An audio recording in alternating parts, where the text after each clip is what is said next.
Hello, I'm the Media Wiz, because one art form wasn't enough. Now, I'm going to keep this relatively brief because, as you could probably tell from my voice, allergies are really kicking in, so I'm going to try and keep this video pretty short. But that being said, I still wanted to talk a little bit about this movie because it was requested, and wanted to finally get around to it. So this goes out to Jared, Rugrats 1991. Of course, he was the guy I did the movie commentary with for Ice Princess, and he requested a bunch of other Rugrats stuff, which I may or may not get to at a later date. But after I did my review of Rugrats Go Wild a little while ago, he suggested I do a video talking about the Wild Thornberrys movie. And so I was up to the challenge. It's like, I remember saying that I liked it in my video of Rugrats Go Wild, so I thought, okay, yeah, why not rewatch it? You know, haven't seen it in a long time, so walk in with a new, fresh pair of eyes after all this time. Haven't seen it since, I think, year after it came out, which was around I think that was like 2003. I think I saw it shortly before I saw Rugrats Go Wild. And I remember seeing Rugrats Go Wild in the theaters, no less. But, you know, Wild Thornberrys, Klasky Suppo cartoon, was on Nickelodeon. This is when Klasky Suppo basically dominated Nickelodeon. This is before SpongeBob really started to take off as their main cash cow. And Wild Thornberrys, it's been forever since I rewatched the series. I definitely need to sit down and go back and rewatch it. But I remember it being a very good show. And I was very curious to check out the movie. And Klasky Suppo, they had a decent number of their projects go to theaters. Obviously, they had Rugrats 3 times and Wild Thornberrys twice. And this was their first attempt, and the second was obviously Rugrats Go Wild. But as for this movie, it was pretty good. The reason I think this movie works is because it has the same thing that made the first two Rugrats movies work, and that it basically ups the scale from the original series. I mean, the series had a lot of real serious moments in it, but this takes it to a whole other level. Sort of like how in the first Rugrats movie you had it that the babies actually were out in the woods and they were in real danger, being chased after by monkeys and the wolf. And then the second movie you had like them not even in the same country, they were in Paris, France. But because Wild Thornberrys has such a specific story, I actually like the story they came up with for this movie. In a way, it probably could have served as a finale, but as far as I can remember, I think they had one more season after this, and then of course Rugrats Go Wild, which did carry over elements of this movie's plot into that one as well. Specifically, the relationship between Eliza and Debbie, which we'll get to that. But yeah, before we get to what happens in the movie, I really did like this movie. I liked the animation. I thought it looked really good, even for 2002. A lot of the voice cast is pretty good. There are a few celebrity voices, but none of them are distracting, sort of in the way that they are nowadays, where it's just like, oh, let's get Dwayne "The Rock" Johnson, or let's get Kevin Hart, or let's get Jack Black, or Ryan Reynolds. Nowadays, it feels like they just kind of crowbar in the same few celebrities that have been in things for like the last 10 years. But the few celebrities that are in here, it's not distracting at all. And there's a lot of reused voice actors who pop up, veterans in the voice acting industry. And, every once in a while, whenever people like that popped up, I was like, oh, it's good to hear them in this film.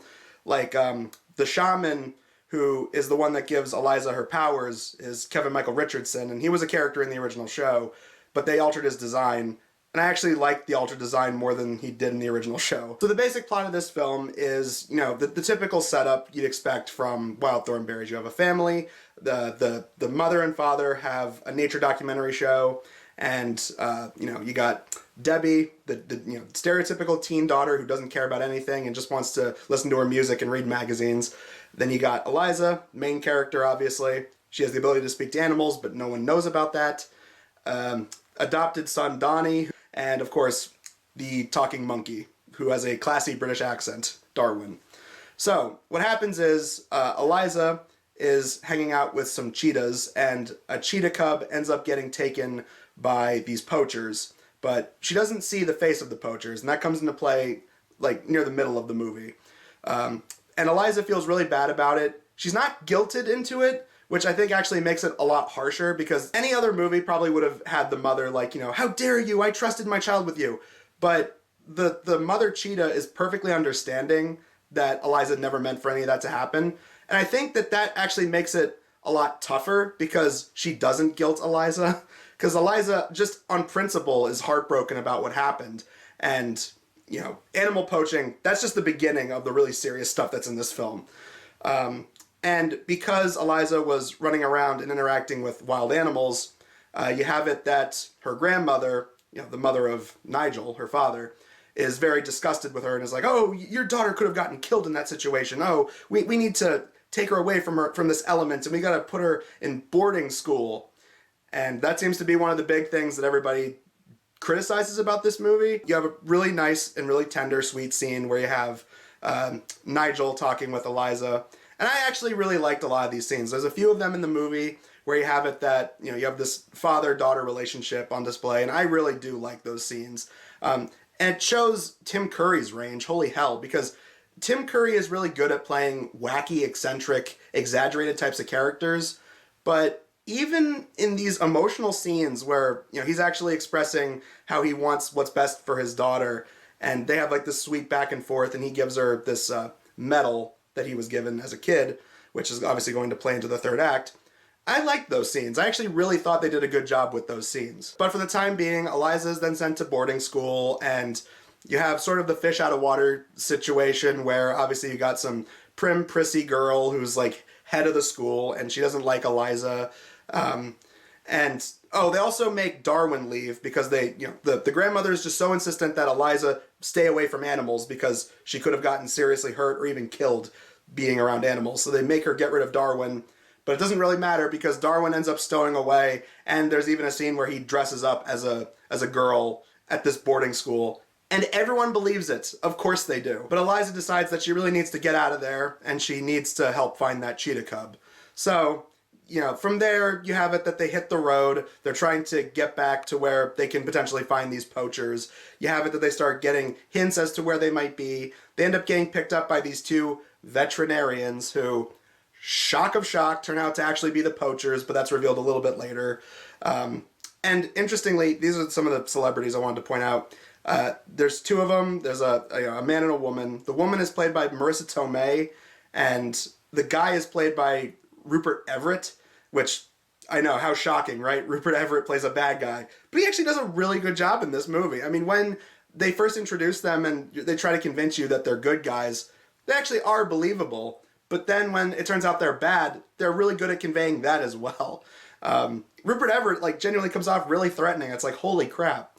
You also have this subplot with Debbie where once she finds out that Eliza is back and is close by where they are, because you also have it that in the time being, Marianne and Nigel are going to be documenting elephants, and it has something to do with the upcoming Twilight, and obviously that's going to play in a little bit later. The elephants definitely come into play in the third act, and that shouldn't be too surprising because, Eliza riding on the back of an elephant is on the front cover. It's on the poster, so you knew that was going to come in sooner or later. As Debbie tries to traverse through the jungle, at first they have her doing it on a motorcycle, but eventually she ends up coming across this tribe, and the leader of the tribe sends his son to help her through her conquest through the jungle. And gotta say, the dude is a good dude. I mean, he protects her from a giant snake, so it's like, already it's like, go this guy. It's like, I honestly kind of wish there was a little bit more with them. I mean, they're in the movie a good amount.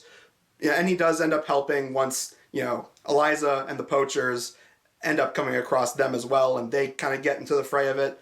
But I kind of wish there was a little bit more of them. I kind of like their chemistry. One thing leads to another. They keep getting hints as to where the poachers are going to be, and obviously the poachers are right where they are. They end up revealing their plan. They want to poach some of the elephants, so that's where that comes into play. And, obviously you know that Eliza is going to make things right. She's eventually going to save the cheetah cub, which she does. But before we get there, we get to some really serious stuff, because once both parties end up coming across each other, the poachers end up taking Debbie hostage. They're about ready to kill her. And that's what I was talking about. This movie does not mess around. And it's a perfect example of a kid's movie that knows when to be serious and knows, the right level of maturity for its audience without being too over the top and also not being too stupid and too silly and, oh, it's a kid's movie, we don't have to try, we don't have to have real emotion or effort. Eliza ends up revealing her powers to them, which results in her powers being taken away. And I remember that being all over the trailers, and it does play a crucial part to the end of the movie. But I honestly kind of felt like, man, they could have easily done so much more with this. I really thought there was going to be more of that. Like, before I watched this movie, I kept reading a couple of reviews that were like, oh, there's too much of this boarding school subplot.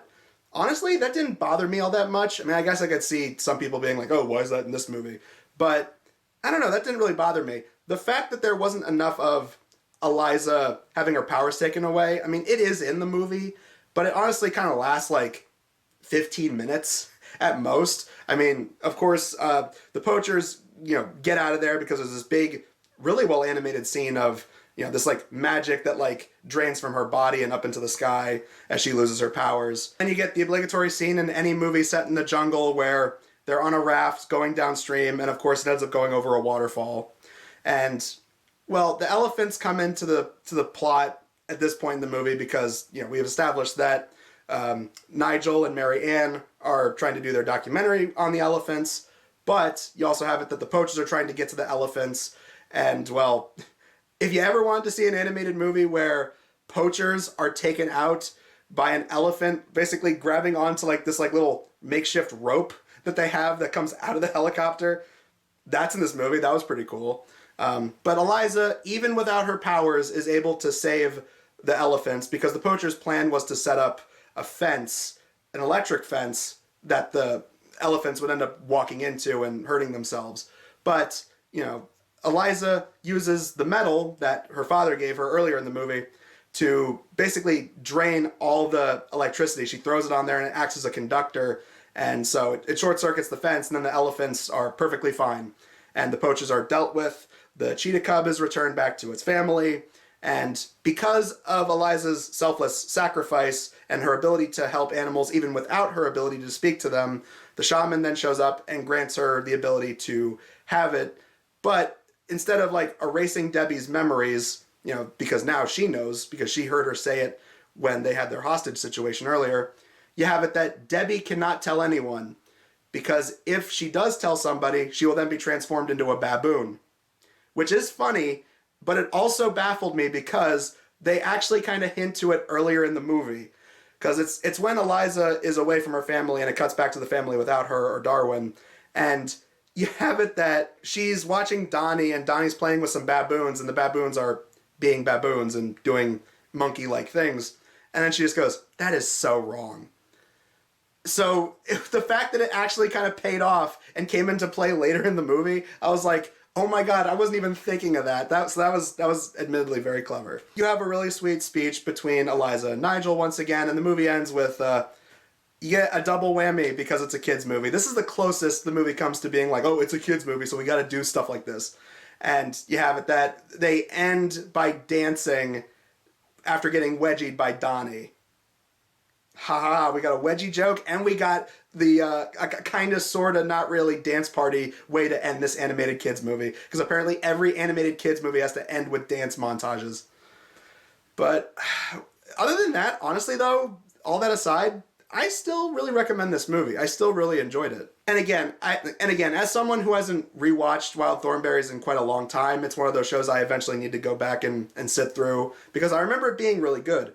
But watching this movie really made me want to go back and watch it even more, because I did like how this movie came out. It had the perfect level of, it's a kid's movie, so you got some cute, funny stuff, but the movie does not play around, and Klasky Suppo movies really do, for the most part, treat their audiences with maturity, especially this one. I think even more so than the Rugrats movies. I mean, the impending doom with, like, animal poaching, animals getting injured, Debbie almost getting killed by these poachers, threatening Eliza, saying that, they'll kill her sister unless she tells them her ability to know where certain animals are going to be at certain times. All of that was really well done. I thought they did a really good job with all that. And to add to that, the voice acting is solid. A lot of the reoccurring faces doing the voices are good, and even some of the new faces you got, so like some of the celebrities, none of them are too distracting. They all do their parts really well. The music is really good. This movie was, interestingly enough, it was nominated for an Oscar for Best Song. I forget the name of the song, but it was sung by Paul Simons. But I believe it lost out to Lose Yourself from 8 Mile that Eminem made, which it's one of Eminem's best songs, so I can kind of see why that would lose out. I mean, this is an animated Nickelodeon movie. that was like this big passion project for Eminem, so I can kind of see why that would win. Still, that Paul Simon song, I'm currently blanking on its name, but I remember it being really good. So yeah, highly recommend checking that out and checking out this movie. I really did like it a lot. I can definitely say I did like it more than Rugrats Go Wild. It's a better Wild Thornberrys movie than Rugrats Go Wild. But yeah, that pretty much does it for this video. So next time on Media Wiz, I'm going to be talking about the Kids Next Door movie, you know, the finale, Operation Zero. But look forward to that next week. Until then, I'm the Media Wiz, because one art form wasn't enough.